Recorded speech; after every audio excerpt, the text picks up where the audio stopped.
Hi, this is Paul. I want to talk a little bit more about the Jordan Peterson, John Vervaeke conversation. I made a video basically looking at the previous 4 minutes, at least before the Shopify ad, the previous 4 minutes of this conversation, and looking at how in that 4 minutes you can basically see Jordan Peterson's quest Jordan Peterson's quest to try to understand the relationship between the West, as he calls it, the Bible, and Christianity. And just in that 4 minutes, so you can watch the previous video, and I lay it all out. Now, in talking about these two men, it's helpful to understand all kinds of things go into it for them. And those who are familiar with my videos, familiar with the community that has sort of grown up around this, you might know that part of this is John Vervaeke's story. John Vervaeke grew up in a fundamentalist household, and his experience with Christianity growing up was quite traumatic. And so he left Christianity. He was in and out of Christianity. He tried the mainline church for a while, got into Paul Tillich, very much got into a number of Eastern practices, and got into cognitive science. In many ways, John Vervaeke's academic career tracks with him being a seeker after truth, meaning, beauty, purpose, all of these things. And similarly to Jordan Peterson. I've got my deacons coming here, and we've got to do a little job. So there might be a little disconnection here. We'll see how this goes. So yeah, I'll get back to this later. Now, I've spoken with John Vervaeke at length. The longest conversation I've had with Jordan Peterson is about a half hour. I've had a number of small interactions with him offline, and that one video on my channel, my conversation with him online, that goes back to 2017. But I've obviously watched a ton of Jordan's stuff. I've watched a ton of John's stuff. Their projects are very different, and their projects are very different in many ways based on their stories. So as I mentioned, John grew up in a fundamentalist household, was very much traumatized by that, and has spent his life in many ways as a seeker. Now, it's very, when you say a seeker, it's very important to ask, well, seeker for what?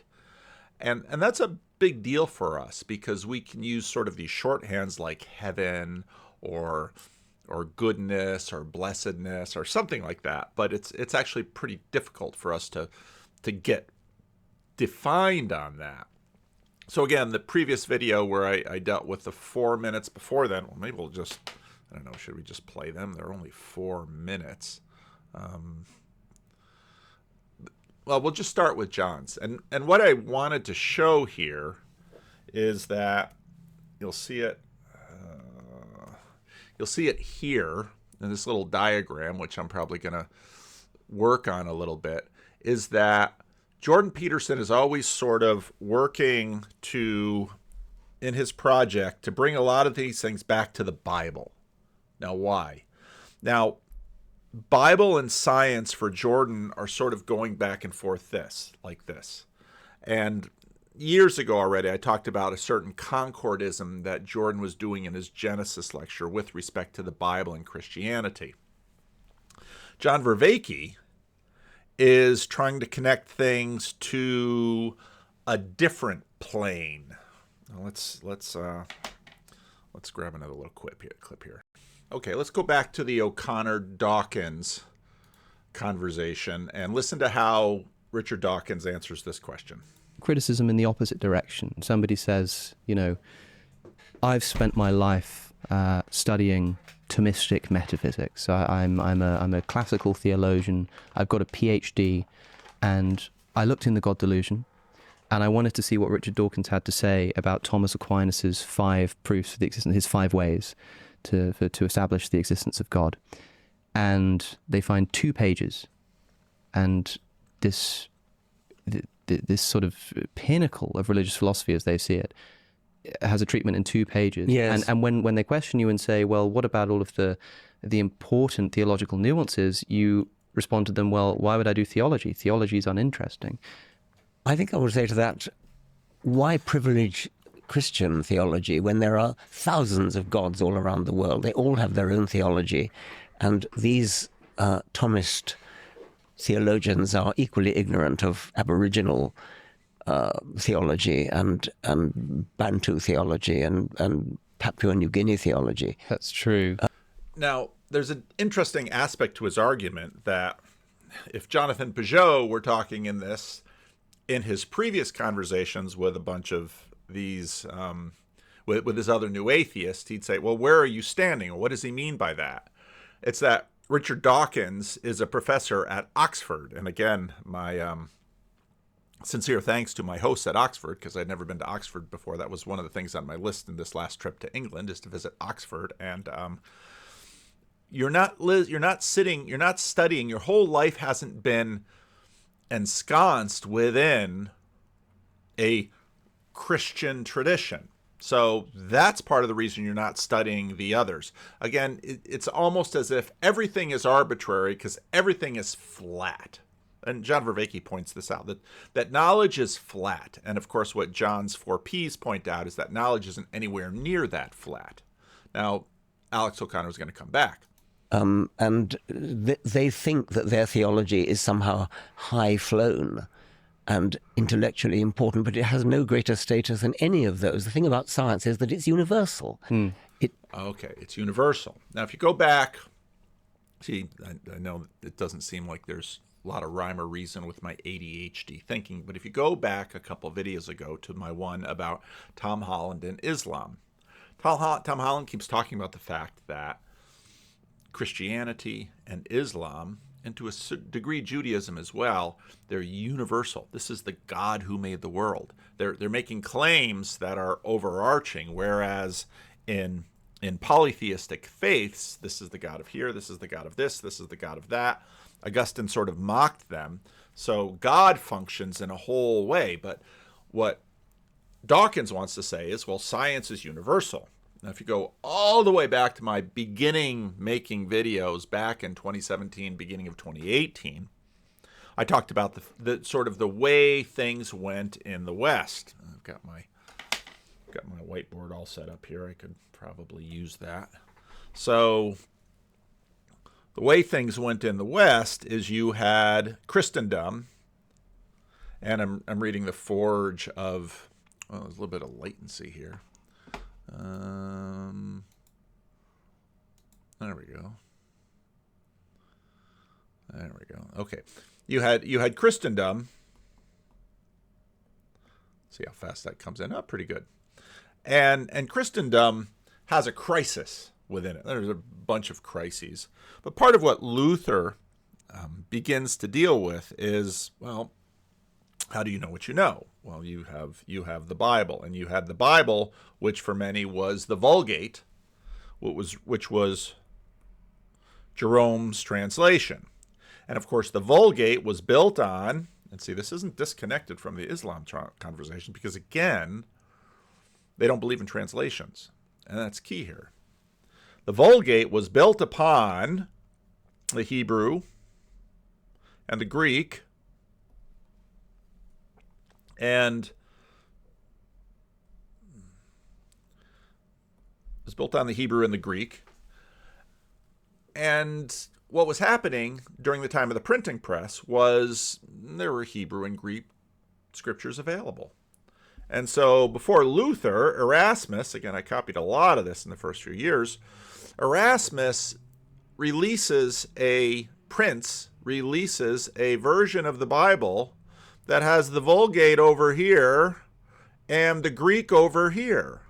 And as a result of the Renaissance, there's all of this excitement not only about Latin, but also about Greek, and now some also about Hebrew.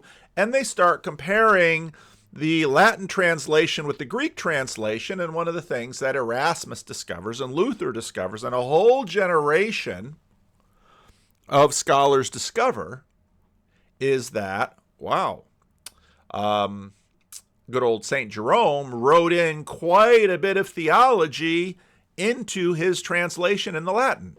Now, even the way I said that is deeply buried in certain assumptions about what is true, how to know the truth. And when we hear that, well, we think, so we're at the end of this with a way of thinking. They're at the beginning of it. Well, here you've got this Greek word, and you're supposed to render this, or this Latin word, and you're supposed to render this Greek word into Latin, and it's supposed to sort of correspond. Well, language doesn't quite work like that, so you've got multiple Greek and Latin words that are sort of working together. And then, of course, when you get to German, and you get to French, and you get to English, it's going to be sort of all over the place. And so that causes a bit of a crisis. And so Jerome is just trying to be a helpful person. And so as he's translating from Greek into Latin, he's just sort of adding things and filling things in so that, well, you get the whole picture of what the church believes. And now Luther has some arguments with Rome and what the church believes, and he'd like to discuss them. And so in their little corner of the Rome of Christendom, he puts his 95 Theses on the wall, and he wants to discuss some things. And, well, part of this is because, I've listened to Alex O'Connor talk about the Vatican and that building, and, well, they were raising money to build that building, and those people needed to be paid. And one of the places that had a fair amount of money was what today we would call Germany. All this patchwork of the Holy Roman Empire, and they're bringing money from there and bringing it down to Italy to fund their construction projects. And Luther's got a lot of questions, and he wants to talk about it. But, well, he very quickly gets the message that we're not looking for a discussion. We'd really like you to just shut up about it. Oh, and Jan Hus, a century before, had been killed over similar issues, so all of this stuff is going on. So what happens is that, Luther's idea is kind of a modernist idea. Well, we have the text and we have reason, so then we'll get certainty. And once sort of we take the look at the text the way Erasmus does, well, then we'll all be on the same page. Well, Luther starts down that road, and of course it's far more complex. He gets protected. But even some of the others who are agreed with him, they're not on the same page as Luther at all. And this is part of the reason why when Tom Holland says that the internet is going to provoke something in Islam, now he said a reformation. Carl in the comment section, I thought Carl, that was an excellent comment. It's going to provoke an enlightenment. Well, what's the difference between a reformation and enlightenment? Well, it kind of depends on where you're standing, and we see that now. So Karlstad doesn't agree with Luther. And so even those who are closest to Luther sort of defending Luther as this thing is playing out, of course, there's a political layer, there's a church layer, there's all of these layers. They're not even coming to agreement. And then, of course, you have the 30 Years' War. You've got battles between Roman Catholic and Protestant, and the Anabaptists prop up, and they're sort of reading this with a whole nother lens. And you've got chaos. Well, how can we get rid of the chaos? Well, we can't seem, in some ways, when you look at the whole postmodern problem, some of this is similar. Well, how can we resolve this chaotic thing? Well, let's get to something certain. I haven't pulled my phone stand out of storage, but let's get to something hard. Let's get to something we can agree on. You can put a ruler up to this thing and measure it, and everybody in the room who, and this is not an insignificant thing, knows how to use a ruler can get to this. And and this is where this universal idea that Richard Dawkins is breaking down, because massive multiculturalism, massive pluralism even makes measuring this thing difficult. We're going to measure it in metric or standard. So, but basically the wish was to gain a universality by getting all the way under and grounding things in science. Now, part of what happened was that this project was so successful, and Dawkins talks about this at one point. Well, maybe I should find that too. This video might be about a different video than I planned it. When you say a moment ago, if we were to live as if 2 + 2 didn't equal 4, I suppose what I'm saying is we have no way to ascertain whether it's actually true. I mean, you can. Are you saying something like, if the thing that we thought was true was not actually true, we just wouldn't be able to survive, or something like that? Yes. Is it not conceivable that there could be things that we believe that are not true, but by believing them to be true actually make us more likely? Oh, yes. That's what that. Okay, this is Brett Weinstein's metaphorical truth. I mean, there is some evidence for that. There's some evidence that having a somewhat inflated belief in your own ability is beneficial. Right. So there is evidence that people in general think they're better looking than they are, think they're cleverer than they are, think they're better drivers than they are. It's Now, before we get too far into this, it's helpful to just pause and say, okay, better looking than they are. Well, how would you measure good looks? Well, you could, do surveys and have people rank you, and all of this is deeply embedded in statistics, okay? And statistics are an important part of this story that almost never gets mentioned. Because how good looking is Richard Dawkins? Could you put a number on it? And someone might say, well, you want a general number for all human beings, or you want a number for 82-year-old men? Well, for 82-year-old men, okay. So in terms of 82, I don't know if Richard Dawkins is married or not. Probably married. His wife will probably outlive her. Well, why would you say something horrible like that? Well, statistics.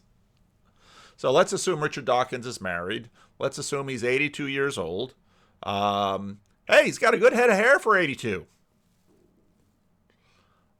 Better looking than a bald man, probably, depending on, if he, what he does to his scalp to keep it looking good. On and on and on and on and on. So, but notice how they're dealing with these things that are not anywhere near 2 + 2 = 4. But what are they measuring against? Well, is this Darwinian truth? Is this adaptation? Is this some notion of flourishing? What exactly are they talking about? etc. And that could be a certain one at least could make an interesting case that self-deception of this kind. Robert Trivers, one of the great figures in my field, even wrote a book called The Folly of Fools about self-deception and the Darwinian advantage of self-deception. I think it's got to be pretty limited. I mean, it would. Now, it's helpful here to know that Alex O'Connor begins with an Alvin Plantinga argument, which is essentially the same as a C.S. Lewis argument, and you can trace it back before that. Basically, the argument is that if you're measuring tape as adaptation, and by adaptation you can go all the way back to the video where I treated the beginning of this video. Flourishing, well, what do you mean by flourishing? Well, nose counts. Well, human beings are more adaptive than any other creature because there are more of us. Are there more of us than more of ants? Oh, well, I think there are more ants than human beings. Well, who is more determinative of the future of the world, ants or human beings? I don't know. If we sort of mess up the planet will the ants survive? Will the ants flourish more without us? Well, I don't know. Well, how on earth are you going to judge flourishing? This is the whole business beneath the Sam Harris stuff. Well, okay, we're not going to worry about any of that. We're just going to basically use dead reckoning that Donald Trump's life is better than the homeless lady who lives across the street. Oh, all right. I don't know how you'd measure that, but we'll go with that. It would be a little bit of an icing, a little bit of a gloss on top of a fundamentally rational. I think that's the point that someone like Plantinga might wish to push back on, which is to say, how can we know that in some instances, sure, believing something that's actually false is beneficial for our survival, and so we've evolved like a mechanism to just naturally think that it's true. But that definitely doesn't happen when we do math. So that definitely doesn't happen when we're sort of doing empirical observation about, the shape and size of things. We know that doesn't happen. Well, how do we know that? Well, we know that science works. I mean, we know that if you follow scientific principles, you can get to Pluto. Science works. We know that if you fire an ICBM, you can destroy a city, and if you fire lots of them, you can destroy a lot of cities. Science works. Well, back to the previous video I made about this and Darwinian truth and Jordan Peterson. Does that really tell us that science works? Does science work for humanity if the culmination of all of our science is the nuclear destruction of the world?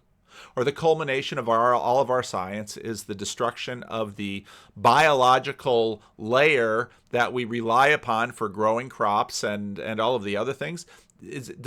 In fact, we might argue that science doesn't work at all if, in fact, if we look at a very long time, you say, well, human beings lived tens and hundreds of thousands of years until science, and then science killed them. Well, what I've just showed you is the frame problem. Well, what frame? I didn't see a frame. Well, there's the frame of time, and then there's frame of categories, and we just took science as a category, and well, science works. We know how to launch things up into the atmosphere, and we know how to split the atom, and we know how to, and that does us all in. So does it work?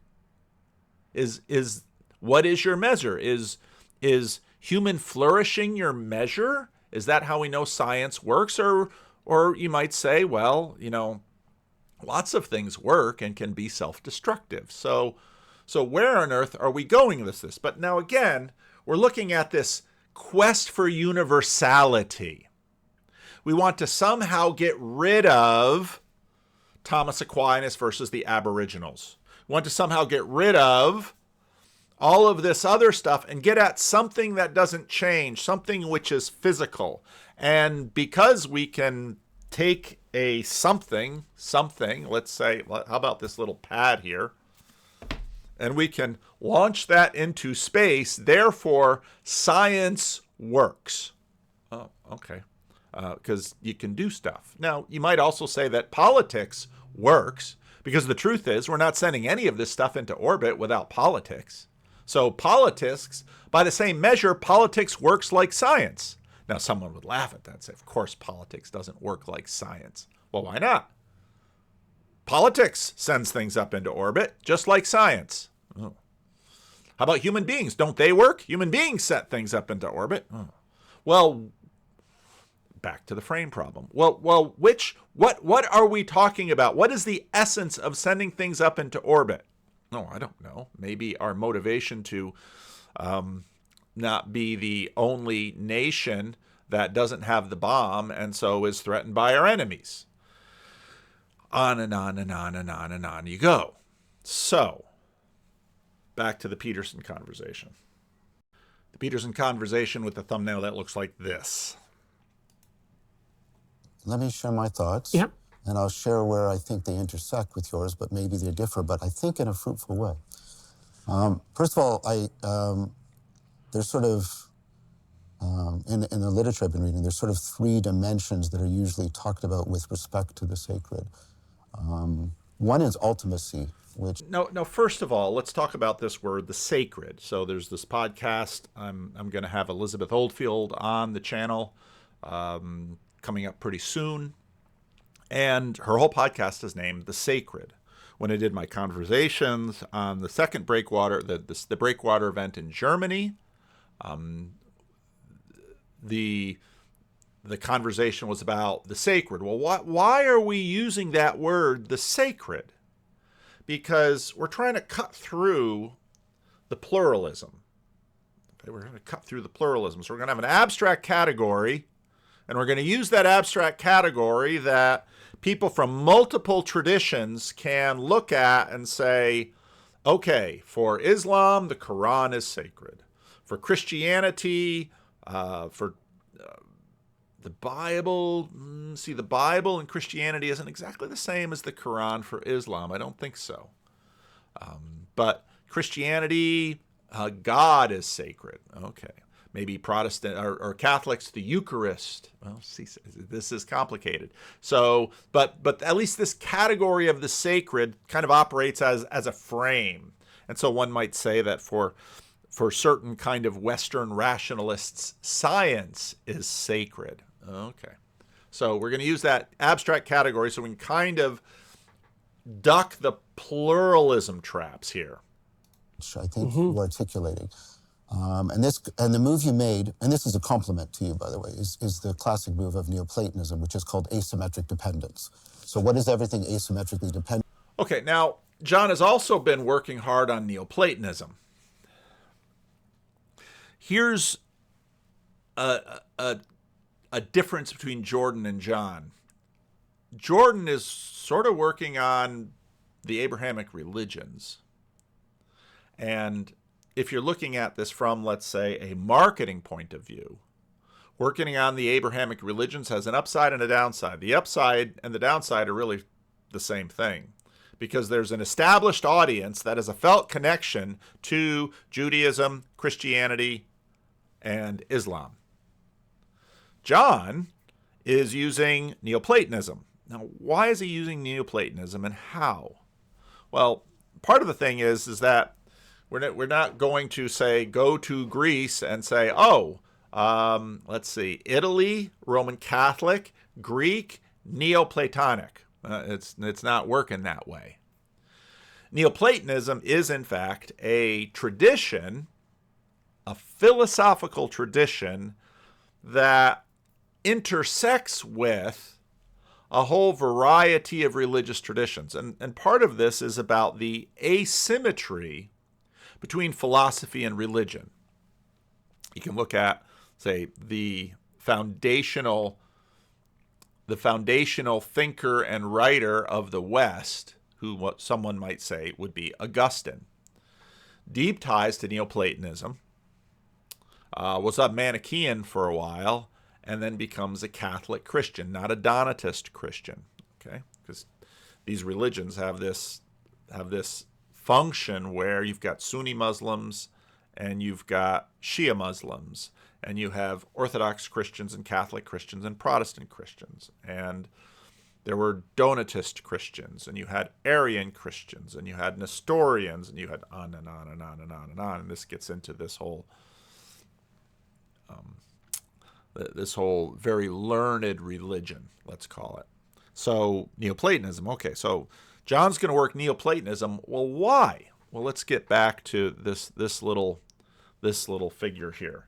In terms of their project and interest, Jordan is in many ways trying to figure out how to save Western. What did I do? Okay, there we go. Trying to save Western civilization, and Jordan has been noting that, well, the Bible is sort of key in terms of Western civilization. Ooh, I got a highlighter too here. We can look at the Bible. Ooh, make it pretty color. Saving Western civilization. And so back and forth to the Bible. Bible, science, civilization. Bible, science, civilization. Jordan keeps running between those three. John Vervaeke has a desire to steal the culture too, but he's very much looking at, he's trying to deal with pluralism in a different way. Let's sort of find out. He's not simplistic in saying, Christianity, Islam, Judaism, Buddhism, nonism, Nonesism, spiritual but not religiousism, all of this stuff. He's not trying to just kind of ram it all together. What he's trying to do is, find a way for people from the different positions to talk together. And he's been very clear that if people address their meaning crisis through going back to a legacy religion, that's just absolutely okay with him.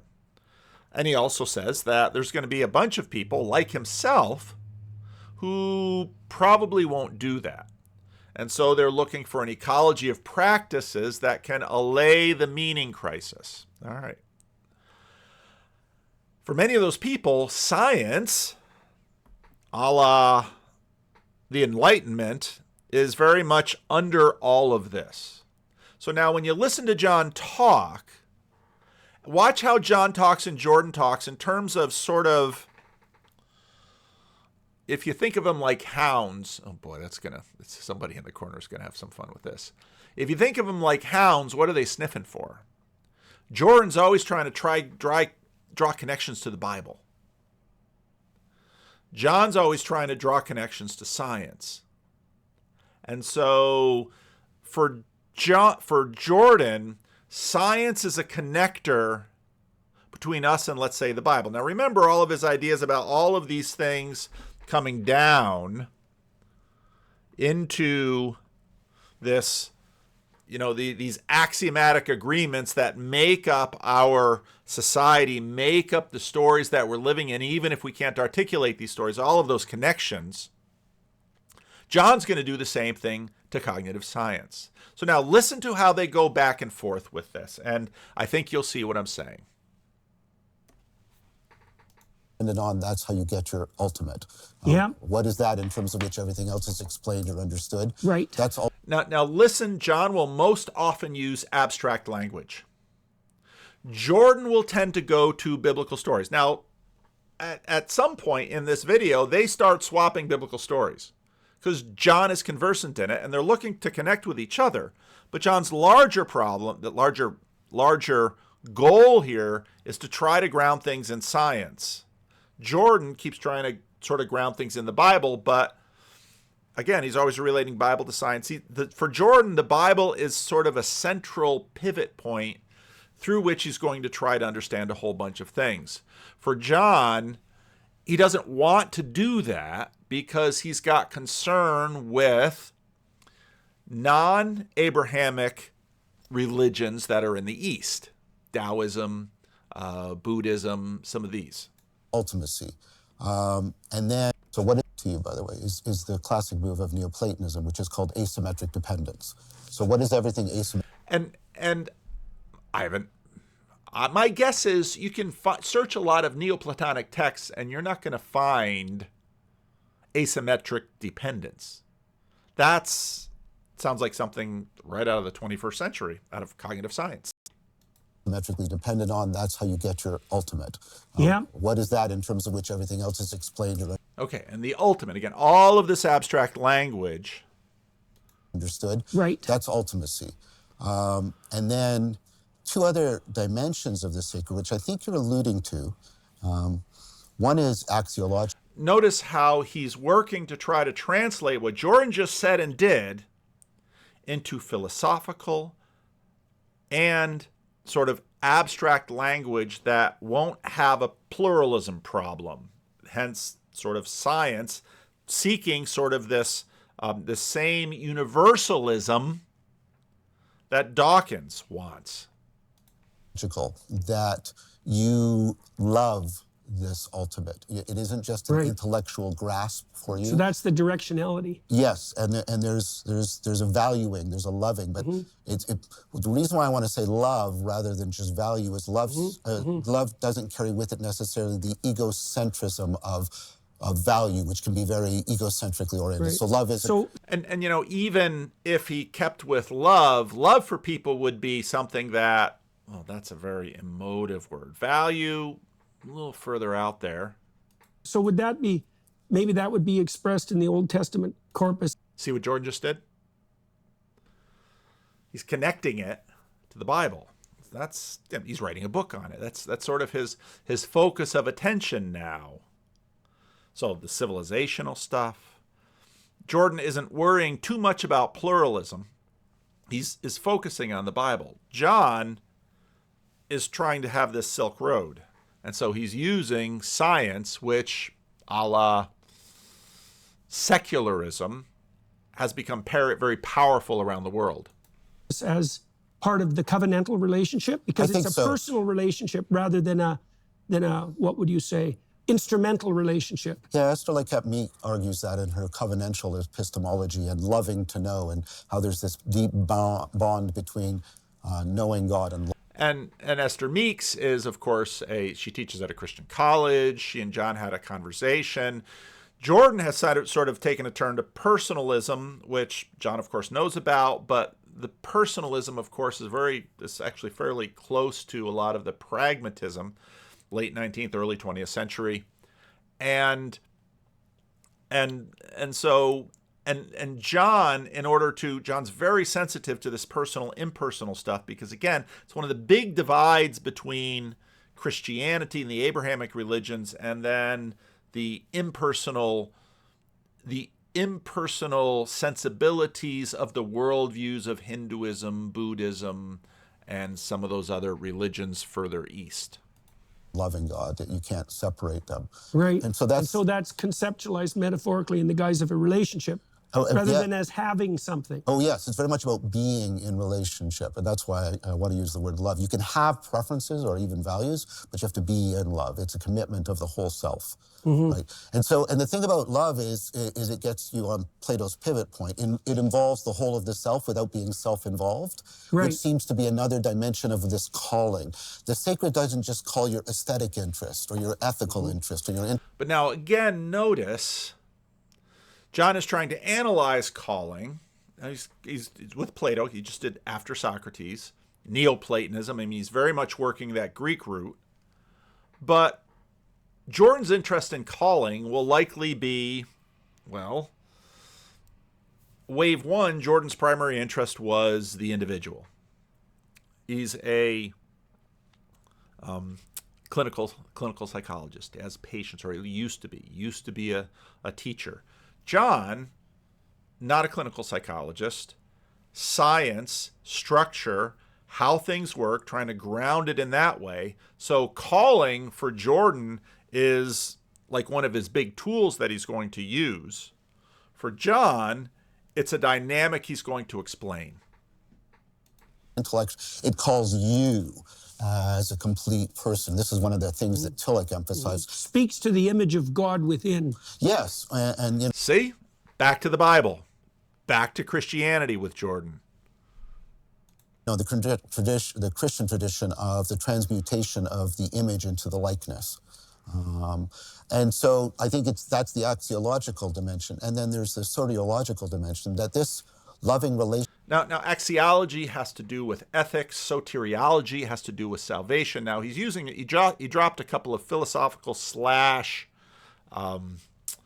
theological words. But again, his interest is in this dynamic within the human psyche, this dynamic within cognition. And Jordan tends to be, again, more here over at the applied. And it doesn't mean that John isn't interested in the applied, but just notice the different directionality that both of them take. And this is consistent throughout the video, and I would argue it's fairly consistent throughout their missions. And again, this doesn't mean that Jordan isn't interested in the abstract and the scientific, or that John isn't interested in the personal and the salvific, let's say, for individuals. They both are caring human beings who care about people around them and care about civilization, all those. But in terms of the directionality of their work, and that's one of the most... So I listened to this whole thing, and I thought, okay, what to say about this? I could sort of go through and continue to translate all of these words. I mean, axiological, soteriological, yada, yada, yada. Part of the reason that I listen to this video of theirs and I think, okay, what is the audience here? And now that, I have to own my own cards in this. So Jordan is a professor and a clinical psychologist. John is a professor and a cognitive scientist. I am a pastor and a preacher. So my focus tends to be on the payout. What tools can I generate to help? Now, all of us share that in common, but how we go about this will be different. Relationship to what is ultimate is transformative. It's healing. It's redemptive. It's liberating.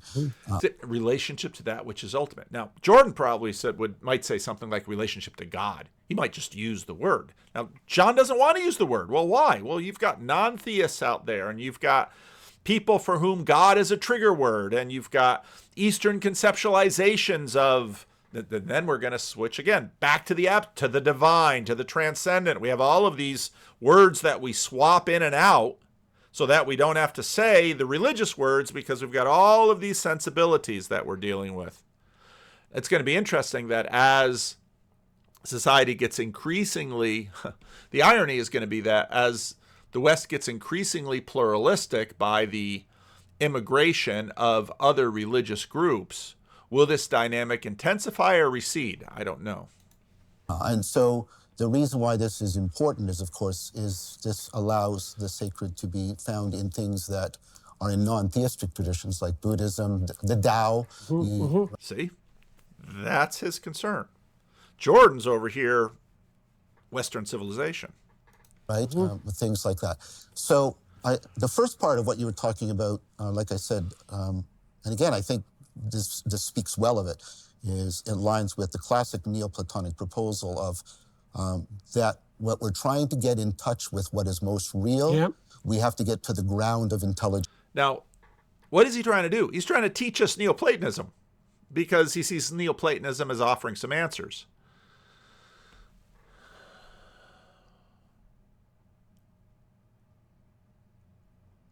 I really don't know how far a lot of people are going to go with that.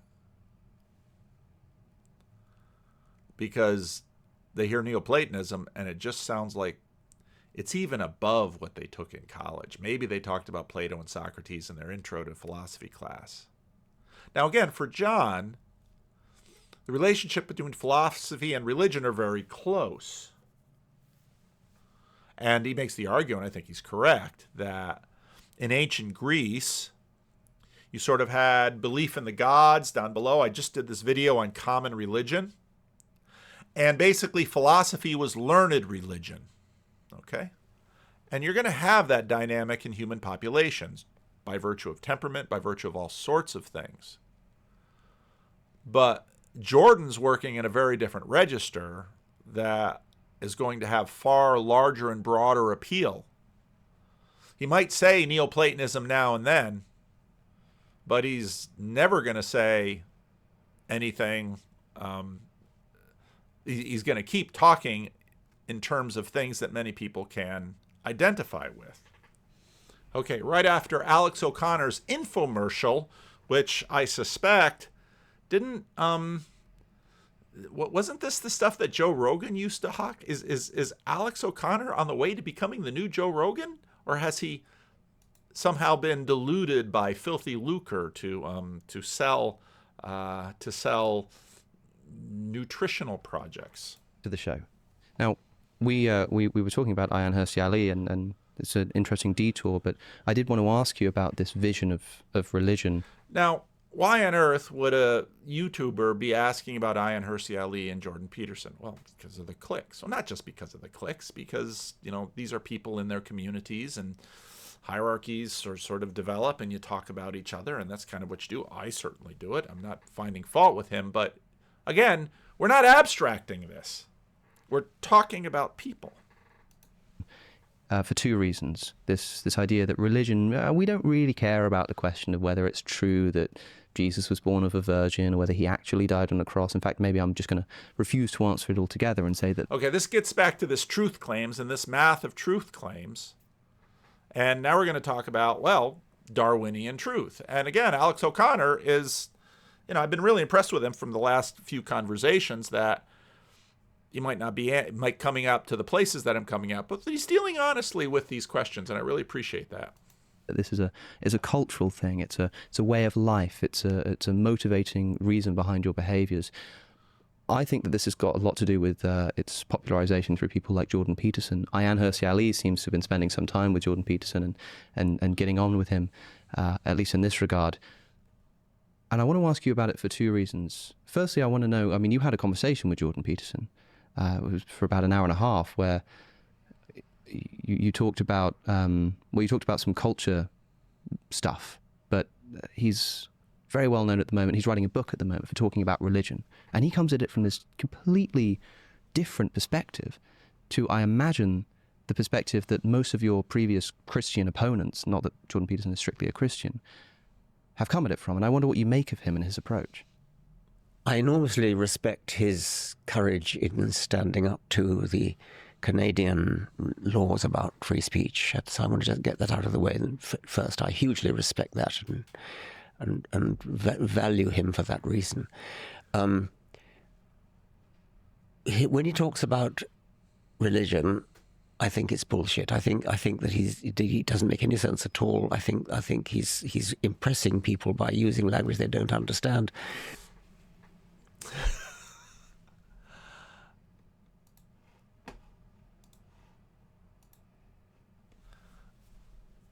Using language they don't understand. Jordan is impressing people by actually using language they do understand. Now, there's a lot of language that a lot of people don't understand too, but it's this pattern that Jordan is using that is gaining this traction. Now, I think John, in different settings, I think about his conversation with Lex Fridman. I think about his conversation with Theo Vaughn. John can do this, but I think in this conversation with Jordan, it's sort of hard to know, okay, who are you two talking to and why? Now, part of it is two friends sort of catching up with each other, sharing, and why not make a video? And part of it is two people within a discipline sort of trying to figure out how to find each other again. And both of them were, it's fun. They had two early significant conversations. One was recorded and one was not, and you can still find the other recorded one. And it's a great conversations where they're both U of T professors, and they're both very favorite professors. They're both doing very well. But again, the directionality of this, and I think in some ways sort of the potential base of this, is different.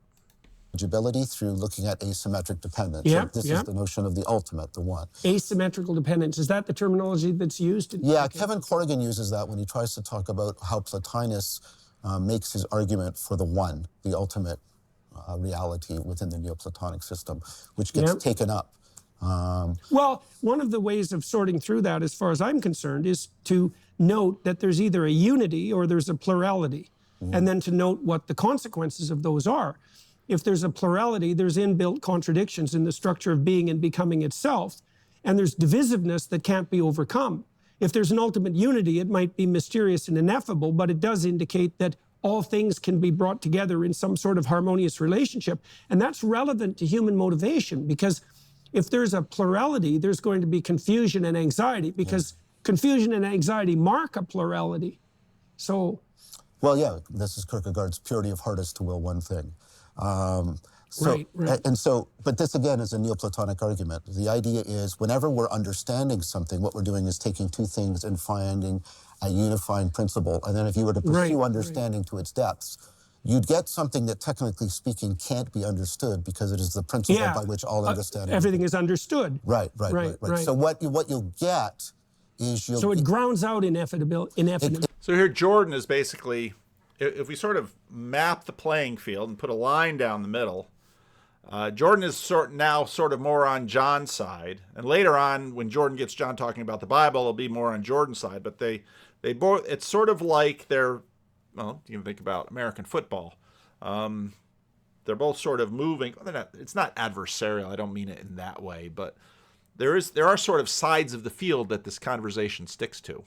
It grounds out ineffability, and if you look at like Nicholas of Cusa, where it grounds out in sort of the paradoxical realization that what we consider ultimate polarities, are actually somehow stereoscopically transcendent. Now he's picking Nicholas of Cusa, who stands in the Christian tradition, but again he goes back to the abstracted technical language. So, for example, even though the term is the one, right? It is understood as being beyond singularity and plurality. It is Right, neither right. singular nor plural, because it is the basis for that particular kind of intelligibility. It is transcentric. God is an intelligible sphere whose center is everywhere and whose circumference is Right. nowhere. Is that right? Nicholas of Cusa? Well, it was taken up by Nicholas and others, but it was actually, That's a great line. yeah, and Peterson is a preacher. He's looking for lines, so you get up to, oh, I can use that. That's good. But now again, just notice the directionality of their efforts. well, Nicholas has one that goes with it, that God is within everything but not enclosed, and beyond everything but not excluded. Right.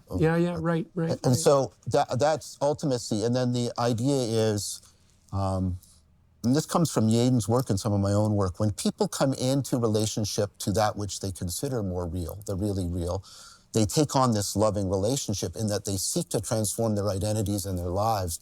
You suppose that's a marker for the validity of the encounter? Like, Well, if you stumble across something that entices you into a relationship of love, is that actually a reliable ontological marker, let's say? well, I think if two things line up, yes. I think the answer is yes. I think that's an excellent question.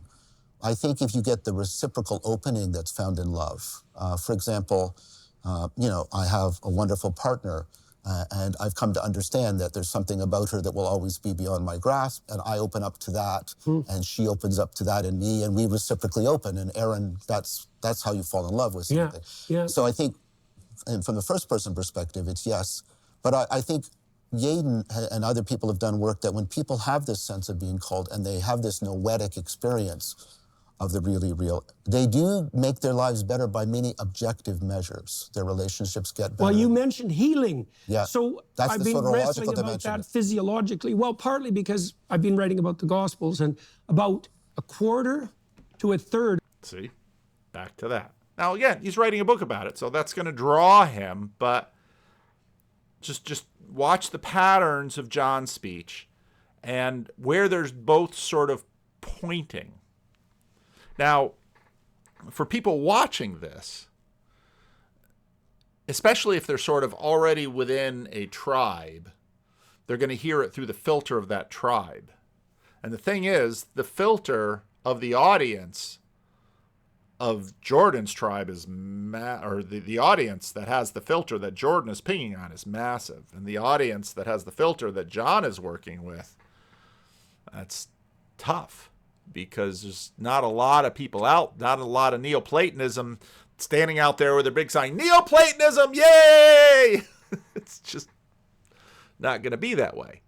Of the gospel account is miracles of healing, right? Which is difficult ground to tread on if you're an empirical materialist, let's say, if you're Or a at least a scientist. naturalist. Exactly. But there's another frame of interpretation which doesn't necessarily exclude the miraculous, but at least sidesteps it for the moment, possibly, or brings them together, to suggest that, well, if the pattern of being that Christ represents is a divine ideal, there's every reason to assume that it would be allied with the kind of healing that you were describing, so imagine that you could embody a spirit, a set of practices, a set of perceptions and emotions that would optimize your function in relationship. So now watch what Jordan's doing again. Oh, here's Christian, that Christ, and now he's going to use science to validate something that people within Christianity will say, I don't know if I understand all this, but yeah, that's mine. And I don't know if he's basically taking the science-y stuff that culturally we feel we have a fair amount of confidence in, and then the Christian stuff that others will have some confidence in, and he's putting them together. And it's like, ooh, that's powerful. And John's working on a much bigger project for which the audience of which I think will be quite small. And again, I mean, I'm going to talk to John coming up quite soon. And, one of the things I want to talk to him about is fundamentalism. And John has been tremendously helpful in affording a language and teaching about,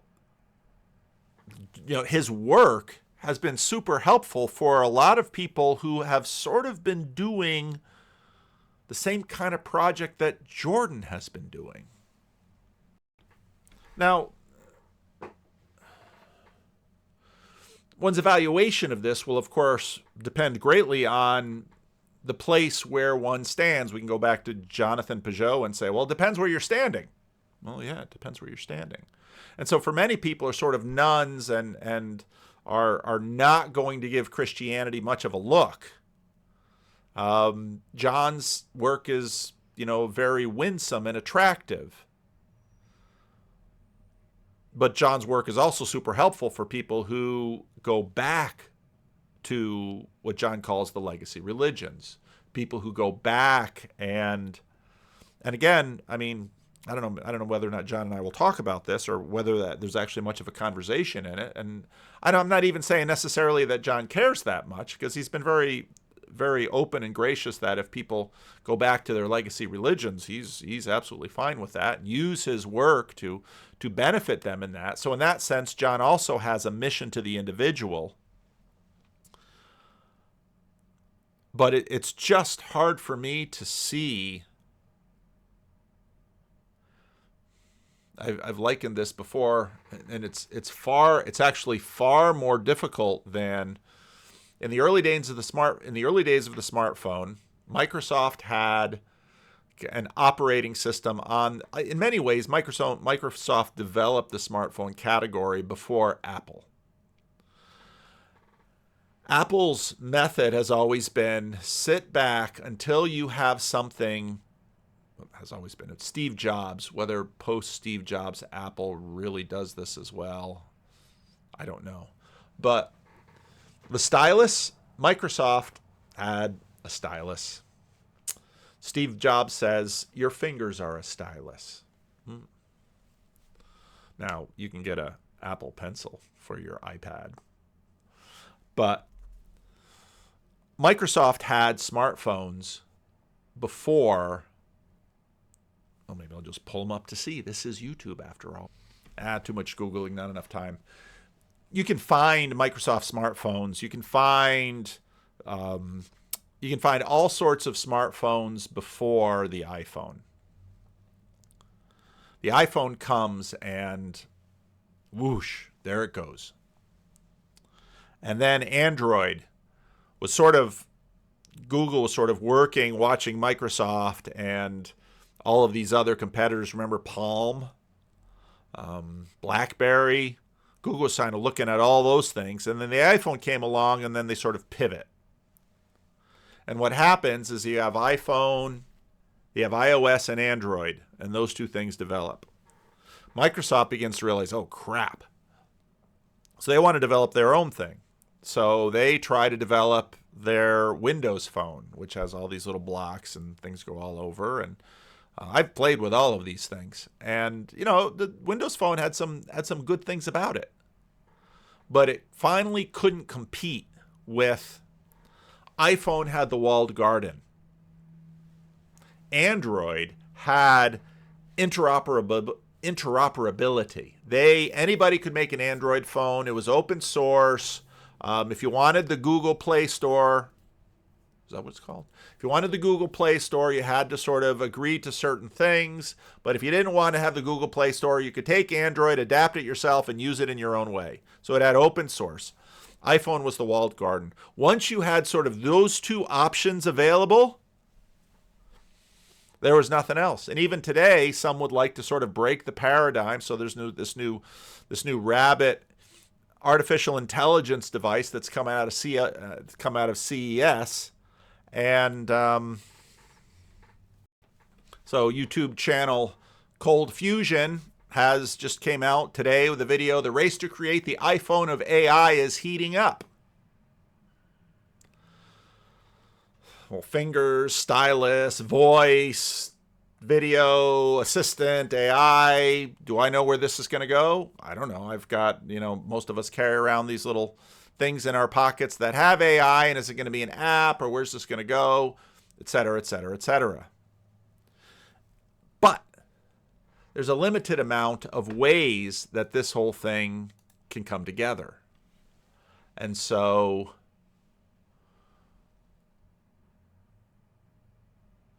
it's going to be interesting. Well, I'll play a little bit more. Up to the transcendent, there's every reason to assume that what would accompany that would be an optimization of psychophysiological function. I mean, that's no different than claiming that you're going to have a much higher risk for mortality if you're depressed, which is well known, right? So there are links between attitude and underlying thriving that are well established, and it's not unreasonable to point out that, like, the archetypal ideal that manifestation of the archetypal ideal, or even contact with the archetypal ideal, would be something that would tap you hard in a healing direction. I think so. I mean, one of the arguments I've been working on is, well, you know this better than I do. I mean, one of Piaget's great insights, the thing that made him a brilliant scientist, right, is he was looking for systematicity in the error being produced in the psychometric measures of intelligence. Just that move alone is brilliant. Everybody else treats the errors as noise. He says, well, what if there's patterns in the error? And if there's systematicity that points to intrinsic constraints and developmental arc and all that, and that alone is brilliant. And then I've sort of been reflecting on that and connecting with some of the literature. Okay, now again, we've heard Peterson talk about Piaget for a very long time as a standard part of his class, etc. Now, where's John going to go with Piaget? An insight, which is to think, well, if there's systematicity of error, there's also the possibility of systematicity of insight, which is not an insight into this particular problem, but an insight into a family or network of problems, such that, right, it would be lead to a systematic transformation of one's orientation and grip on the world. And it would also be systemic. It would tend to percolate through the entire psyche. That's what a baptism is. Well, I mean, it can be. I mean... See? There it is. You watch this video, you will see this dynamic played out again and again and again and again, because it all depends what they're sort of seeking, what they're sort of pointing to, what they're trying to put together, what they're trying to weave together. It's interesting sort of watching how Alex O'Connor is starting to bump into whatever it is we mean by this little corner. He talked to Vervaeke. He's talked to Peugeot. I don't think he's going to come knocking at my door because, again, hierarchy's bind and blind, and my channel isn't really large enough probably to make that worthwhile. But maybe I'll talk to John about Hermes, because that's another element of this video that it's interesting watching. Now, it might be Michaela and her organization, because she sort of runs Jordan's business side, what elements of these videos get clipped.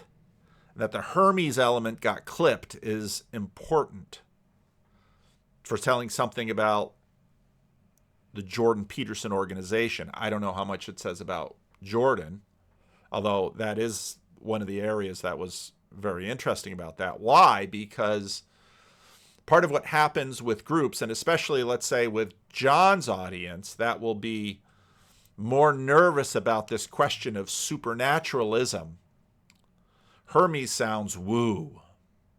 So, but John's, not too, it's complicated. Anyway, I'll probably say more about this. As you can tell, and those of you who've watched my channel for a long time know, I watch these videos and they sort of simmer in me. And then I watch other videos and they go on top. And I sort of put them one on top of another. And at some point, they sort of break out. So let me know what you think. Leave a comment.